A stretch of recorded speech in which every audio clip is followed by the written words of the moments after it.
दोस्तों आज 15 अगस्त है और आप सभी को ये आज़ादी का दिन मुबारक हो। हमारे देश को आज़ाद होकर 78 ईयर्स हो गए हैं, लेकिन लगता नहीं है। आज श्रद्धा कपूर की फिल्म स्त्री 2 रिलीज हुई है और उसका रिव्यू ये है। ये फिल्म एक भूत की कहानी पर आधारित है, तो कहानी तो आप सभी को पता है, लेकिन फिर भी चंद लाइनों में मैं आपको इस कहानी को बता देता हूँ। अगर आपको याद हो तो स्त्री 1 में श्रद्धा कपूर एक भूतनी थी जो मर्दों को उठाकर लेकर जाती थी। श्रद्धा कपूर इस फिल्म में भी भूतनी है, लेकिन इसमें विलन नहीं है, वो मर्दों को नहीं उठाती है। इस फिल्म में एक और भूत है जिसकी गर्दन अलग है और धड़ अलग है, वो इस फिल्म का विलन है।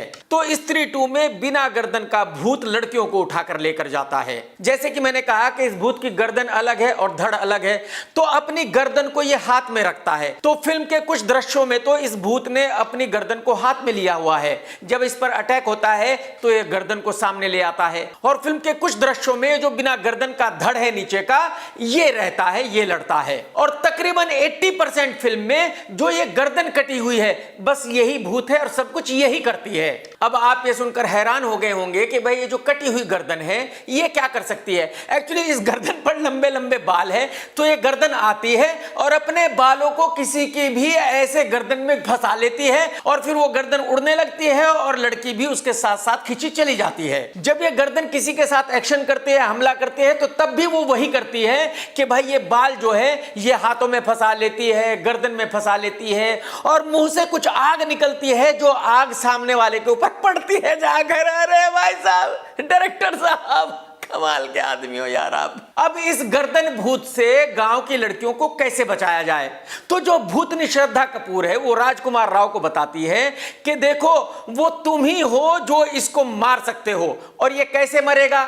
ये तब मरेगा कि एक पत्थर में एक हथियार गड़ा हुआ है, उस हथियार को राजकुमार राव ने निकालना है और फिर उससे एक ही वार में जो गर्दन है, जो सर है, उसके 2 हिस्से कर देने हैं। जैसे ही 2 हिस्से होंगे वैसे ये भूत मर जाएगा। इस फिल्म की पटकथा बहुत ही कमजोर है और उसकी सबसे बड़ी वजह यही है कि जो गर्दन है ये गर्दन लुढ़कती घूमती रहती है, उड़ती रहती है, किसी पर हमला करते रहती है। और इस फिल्म की दूसरी सबसे बड़ी कमजोरी यह है कि जो पहली स्त्री में भूत थी श्रद्धा कपूर, या तो वो खड़ी रहती है, देखती रहती है कि भाई उस गर्दन के साथ कौन लड़ रहा है, और अगर वो इस गर्दन के साथ लड़ती है तो फौरन हार जाती है। यानी कि जो श्रद्धा कपूर स्त्री 1 की हीरो थी, उसके पास स्त्री 2 में कुछ करने के लिए है ही नहीं सिवाय तमाशा देखने के। कई बार ऐसा लगता है कि चलो भाई फिल्म खत्म हो गई, लेकिन नहीं, फिल्म फिर से चालू हो जाती है। तो कम से कम इस तरह से 3-4 बार होता है। जब श्रद्धा और राजकुमार राव उस गर्दन को हराने में नाकामयाब हो जाते हैं तो फिर वरुण धवन आता है भेड़िया उससे लड़ने के लिए, वो भी उसे नहीं हरा पाता। फिर श्रद्धा कपूर की मां आती है, मां कहां से आ गई पता नहीं, उसकी शक्ल नहीं दिखाई गई, बस वो साड़ी में लिपटी हुई है। फिर वो आकर उस भूत से लड़ती है, वो मां भी उस गर्दन को हरा नहीं पाती। और इसके बाद ये होता है कि वो जो एक कटी हुई गर्दन थी वैसी ही 10-15 और गर्दन बन जाती है। जो एक कटा हुआ धड़ था नीचे का, वो 3-4 बन जाते हैं, यानी कि एक पूरी फौज खड़ी हो जाती है। कहने का मतलब यह है कि फिल्म को जबरदस्ती लंबा किया गया है। मेरे ख्याल में अगर यह फिल्म सिर्फ 2 घंटे की होती तो ठीक था। और अगर आप इस कहानी को एक लाइन में समझना चाहते हैं तो वो ये है कि डायरेक्टर ने बॉलीवुड में से 4 ऐसे लोगों को चूज किया जो बहुत ही नॉर्मल दिखते हो, एक्चुअली जो हीरो दिखते ही ना हो। जैसे कि राजकुमार राव, डबल ढोल की पनवाड़ी पंकज त्रिपाठी, डबल ढोल की आयुष्मान खुराना का भाई डबल ढोल की शक्तिमान खुराना, और बहुत ही सड़ा सा दिखने वाला कास्टिंग डायरेक्टर बुढ़ा अभिषेक बनर्जी। आप यकीन कीजिए चारों इतने हैंडसम हैं कि भाई साहब इन चारों के बीच में पंकज त्रिपाठी खड़ा हुआ रणबीर कपूर दिखता है। तो ये चारों दोस्त हैं और एक नंबर के चूतियां हैं, इनसे कुछ भी होता नहीं, जो भी करते हैं वो उल्टा ही होता है।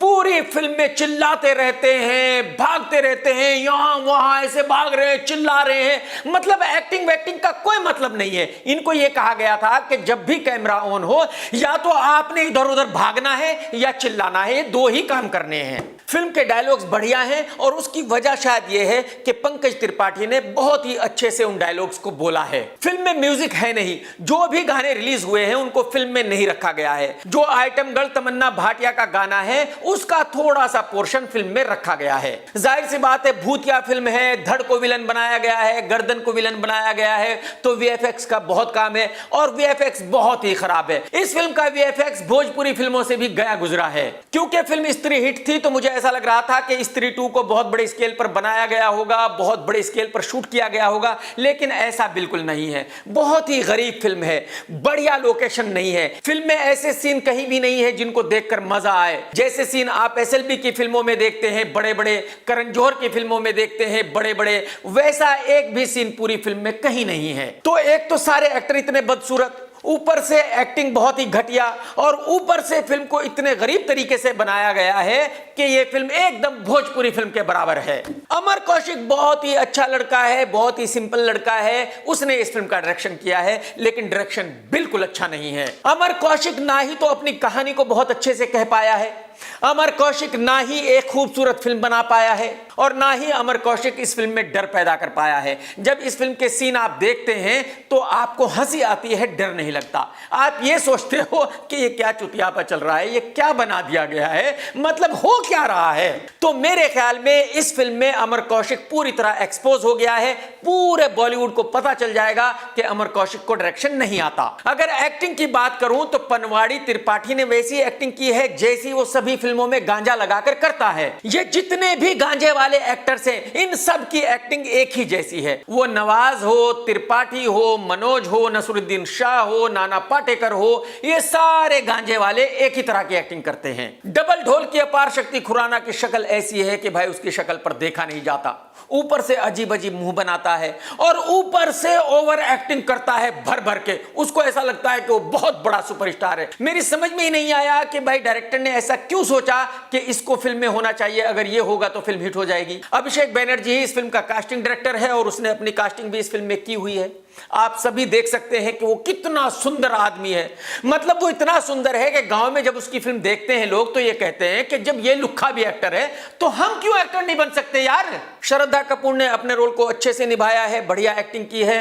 राजकुमार राव भी दौड़ा है, चिल्लाया है, लेकिन फिर भी फिल्म में सबसे बढ़िया एक्टिंग राजकुमार राव की ही है। कुल मिलाकर यह फिल्म एक वाहियात फिल्म है, घटिया फिल्म है और इसकी क्वालिटी किसी भोजपुरी फिल्म से भी कमजोर है। इस फिल्म में ना ही एक्शन है, ना ही इमोशन है, ना ही रिलेशन है, लेकिन हाँ इस फिल्म में कहीं कहीं कॉमेडी जरूर है। और पब्लिक को वो हंसी भी इसीलिए आती है क्योंकि ये चारों लुक्खे जो भी करना चाहते हैं इनसे होता ही नहीं है। यानी कि ये चारों लूजर हैं, तो इन चारों लूजर्स को देखकर, इनकी बेवकूफी देखकर लोग हंसते हैं। लेकिन अगर आप हॉरर फिल्में पसंद करते हैं तो आप इस फिल्म को देख सकते हैं। यह फिल्म वन टाइम वॉच तो जरूर है। मैं इस फिल्म को देता हूं 1 स्टार और मेरी बिजनेस रेटिंग रहेगी 4। मैं ऐसा समझता हूं कि यह फिल्म 200 to 300 CR का बिजनेस जरूर करेगी। उसकी वजह यह है कि फिल्म के रिलीज होने से पहले ही बहुत बड़ी हाइप बन चुकी थी, एडवांस बुकिंग बहुत जबरदस्त हुई है और आज पहले दिन बहुत ही बढ़िया ओपनिंग इस फिल्म को लगी है। तो कहने का मतलब यह है कि अगर यह फिल्म खराब है तो इसका मतलब यह नहीं है कि यह बिजनेस नहीं करेगी।